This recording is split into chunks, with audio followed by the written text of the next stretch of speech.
Hello बच्चों, स्वागत है आप सभी का आज के इस नए वीडियो में। आज मैं आपको बताऊंगा कि आप बीए या फिर एमए एग्जाम में किस प्रकार अपने कॉपी को भरिएगा ताकि आपको अच्छा नंबर मिल सकेगा। ओके, तो मैं स्वयं जो कि एमए किया हूं और हिंदी मीडियम में मैं बहुत ही अच्छा नंबर प्राप्त किया हूं।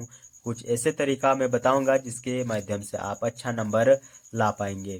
तो हमारा जो बीए हुआ या फिर एमए हुआ उसमें आपको डिस्क्रिप्टिव और ऑब्जेक्टिव दोनों टाइप के प्रश्न देखने को मिलता है। जो हमारा डिस्क्रिप्टिव टाइप का प्रश्न होता है उसमें आपको लॉन्ग आंसर लिखना होता है, लगभग 3 से 4 पेज का आपको उत्तर लिखना होता है।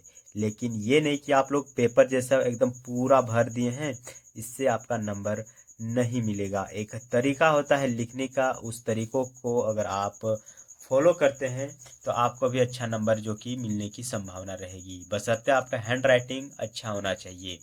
तो मेरे पास एक प्रश्न है। प्रश्न क्या है? भारतीय ज्ञान परंपरा को परिभाषित कीजिए और इनके प्रमुख तत्वों की व्याख्या कीजिए। तो ये प्रश्न है। अगर आप इसका आंसर लिखना चाहते हैं, ये प्रश्न नहीं, किसी भी प्रकार का अगर आपके पास प्रश्न है, तो आप सबसे पहले क्या कीजिएगा, कुछ लाइनें आपको इंट्रो लिखना है। यानी प्रश्न एक्चुअल में कहना क्या चाहता है उसका इंट्रो लिखना है, ऊपर ऊपर से पार कर देना है। लेकिन एकदम सजा के, एकदम समझा के आपको लिखिएगा जिस प्रकार मैंने लिखा हूँ। जैसे स्टार्टिंग में हम क्या लिखे हैं, भारतीय ज्ञान परंपरा विश्व की सबसे प्राचीन और समृद्ध ज्ञान प्रणालियों में से एक है। इस लाइन को पढ़ने के बाद जो कॉपी चेक करने वाला है उसका माइंड थोड़ा सा चेंज हो जाएगा और सोचेगा कि हाँ, ये स्टूडेंट थोड़ा सा इंटेलिजेंट है, इसकी कॉपी को हम अच्छा से चेक करेंगे। और उससे पहले वो आपका हैंड राइटिंग देखेगा। अगर आपका हैंड राइटिंग सही है तो आपको बिना पढ़े वो नंबर देने का जो कि शक्ति रखता है, क्योंकि उसको राइटिंग देख के ही पता चल जाता है कि हाँ, बच्चा सही में पढ़ने लिखने वाला बच्चा है, तभी तो वो इतना अच्छा हैंड राइटिंग अपने पास रखता है, डिजर्व करता है। ओके, तो सबसे पहले आपको क्या करना है, कुछ ऐसे शब्दों की यहाँ पर चर्चा करना है जो कॉपी चेक करने वालों को आकर्षित करे।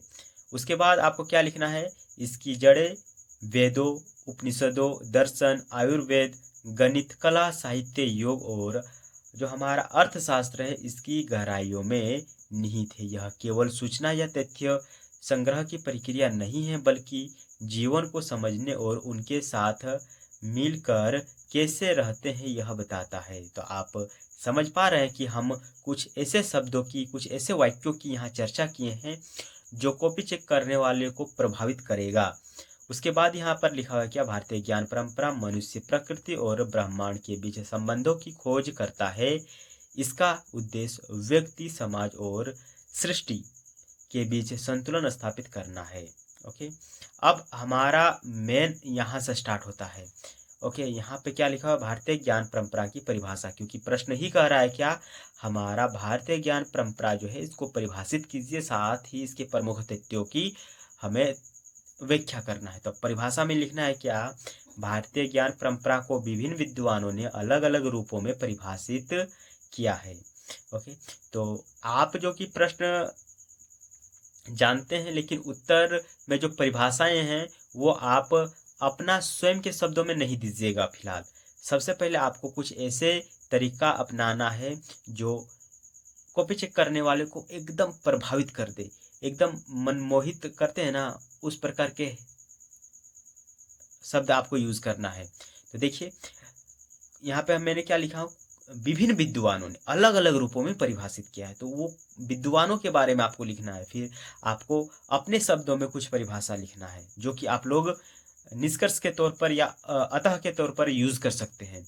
तो देखिए, एक हमारे पास व्यक्ति है, वो परिभाषित करता है भारतीय ज्ञान परंपरा को इस प्रकार, भारतीय ज्ञान परंपरा वह समग्र एवं दार्शनिक प्रणाली है जो सत्य, धर्म, मूल्य, विज्ञान, कला, समाज और ब्रह्मांड के बीच आपसी संबंध को समझकर जीवन में संतुलन बनाए रखने का प्रयास करती है।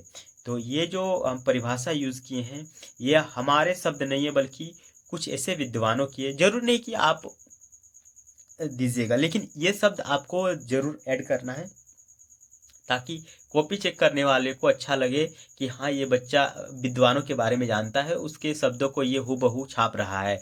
कॉपी चेक करने वाले को ये स्वयं नहीं पता होता है कि ये सही में कोई विद्वान दिया है या फिर अन्य कोई दिया है, लेकिन आपको विद्वान शब्द जरूर ऐड करना है ताकि कॉपी चेक करने वाले को पता चले कि हाँ ये बच्चा रियल में पढ़ा लिखा है। फिर उसके बाद हमें इसकी विशेषता लिखनी है। ओके, तो हमें कुछ इस प्रकार फ्लावर बना के, कुछ स्टार बना के ऐड करना है ताकि हमारा जो आंसर है ये थोड़ा सा अट्रैक्टिव दिखे।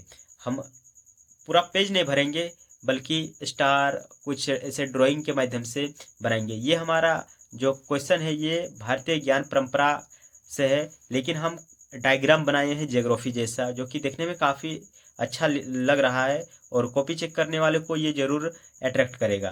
तो इसकी विशेषता को हम याद रखेंगे, कुछ इस प्रकार करके लिखना है। विशेषता हो गया, कारण हो गया या उद्देश्य हो गया, जो भी चीज़ हमारे पास आता है उसको हम इस प्रकार सजा के लिखेंगे। जैसे विशेषता में हम पहले लिखे क्या, समग्र दृष्टिकोण, फिर हम तीर देके लिखे क्या, अध्यात्म और विकास का समन्वय, फिर अनुभव आधारित ज्ञान, फिर नैतिक और धर्म, फिर गुरु शिक्षा शिष्य, गुरु शिष्य, फिर हमारा है प्रकृति के साथ सामंजस्य, फिर है सार्वभौमिकता और मानव कल्याण। ओके, तो इस प्रकार हम पहले इसकी विशेषता को लिखें, फिर हम एक एक करके इसको लिखेंगे। ओके, तो एक नंबर में हम क्या लिखे हैं, समग्र दृष्टिकोण, जो कि यहाँ पे हम लिखे हुए हैं समग्र दृष्टिकोण। तो आपको लिखना है क्या, IKS यानी इंडियन नॉलेज सिस्टम एक विषय तक सीमित नहीं है, यह नैतिक, भौतिक और सामाजिक के साथ वैज्ञानिक सभी विषयों पर ज्ञान देती है। उदाहरण के लिए जो हमारा आयुर्वेद है ये चिकित्सा प्लस जीवन शैली को बताता है। योग जो है ये व्यायाम के साथ मन, शक्ति और आत्मा को शांत रखने की बात करता है। फिर 2 नंबर में क्या है, अध्यात्म और विकास का समन्वय। फिर हमारा 3 नंबर इस प्रकार करके हमें जो कि प्रत्येक को लिखना है ताकि ये देखने में थोड़ा सा अट्रैक्टिव नजर आए। फिर इसके प्रमुख तथ्यों की बात की गई थी, तो इसको आपको कुछ इस प्रकार लिखना है, जिस प्रकार हम वंशावली बनाते हैं ना सेम वैसा ही बनाना है। जैसे वेद हो गया, उपनिषद हो गया, दर्शन प्रणाली हो गया, कला साहित्य हो गया, आयुर्वेद हो गया, योग हो गया। इस प्रकार हम तीर देके बनाएंगे और हम फिर से 1 नंबर से स्टार्ट करेंगे कि 1 नंबर आखिर वेद क्या है, फिर उपनिषद क्या है। जिस प्रकार हम सबसे पहले यहाँ फूल बनाए, फिर फूल के बाद एक एक करके सभी को अच्छा से डिस्कस किए, सेम वैसा ही हमको वेद लिखे हैं। वेद के बारे में कुछ 3-4 शब्दों में लिखना है, फिर उपनिषद के बारे में यहाँ 3-4 शब्दों में लिखना है, फिर दर्शन प्रणाली के बारे में लिखना है। ओके, फिर हम सभी को लिख लेंगे, उसके बाद निष्कर्ष को लिखेंगे। जब आपके पास टाइम ना बचे तो आप लोग कुछ इस तरीका का यूज़ करेंगे तो चलेगा, लेकिन अगर आपके पास टाइम है तो आप इन सब चीज़ों के बारे में फिर इस प्रकार विस्तार से जरूर लिखने का प्रयास कीजिएगा। ओके, जब टाइम ना बचे तो आप लोग शॉर्टकट यूज़ कर सकते हैं, इस तरह लिखना है, फिर तीर देखिए इस प्रकार लिख देना है। फिर आपको निष्कर्ष जरूर लिखना है। निष्कर्ष में आपको लिखना है क्या, जो भी चीज़ आपने ऊपर से लेकर नीचे तक पढ़ा है, जो भी आपने समझा है उसको निष्कर्ष के तौर पर जरूर लिखना है। जिस प्रकार खाना खाने के बाद हम अपने हाथों को धोते हैं, उस प्रकार प्रश्न लिखने के बाद उसका आंसर लिखने के बाद हम निष्कर्ष को जरूर लिखेंगे। भारतीय ज्ञान परंपरा केवल प्राचीन अतीत की स्मृति यानी दिखाना नहीं है, यानी केवल स्मृति को दिखाना नहीं है, बल्कि आज भी एक जीवंत और प्रेरणादायक यह विषय है। यानी जो हमारा भारतीय ज्ञान परंपरा है ये केवल अतीत को नहीं दिखाता है, बल्कि ये आज भी जीवंत है और प्रेरणादायक है, यानी आज भी लोगों को ये मोटिवेट करता है। यह हमें यह सिखाती है कि ज्ञान का उद्देश्य केवल जानना नहीं बल्कि जीना है। तो ये बात बिल्कुल सही है कि जो हमारा ज्ञान है, ज्ञान का उद्देश्य केवल जानना नहीं होता है बल्कि जीना होता है। जब हम किसी भी चीज़ को सीखते हैं तो हम फिर सतर्क हो जाते हैं। जैसे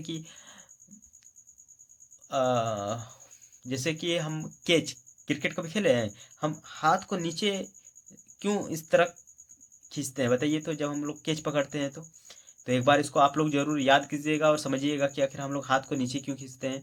ओके, तो ये साइंस का एक बहुत ही बड़ा नियम है, जिस कारण हम कैच पकड़ने समय हाथ को इस प्रकार पीछे खींचते हैं ताकि हमें हाथ में झटका ना लगे।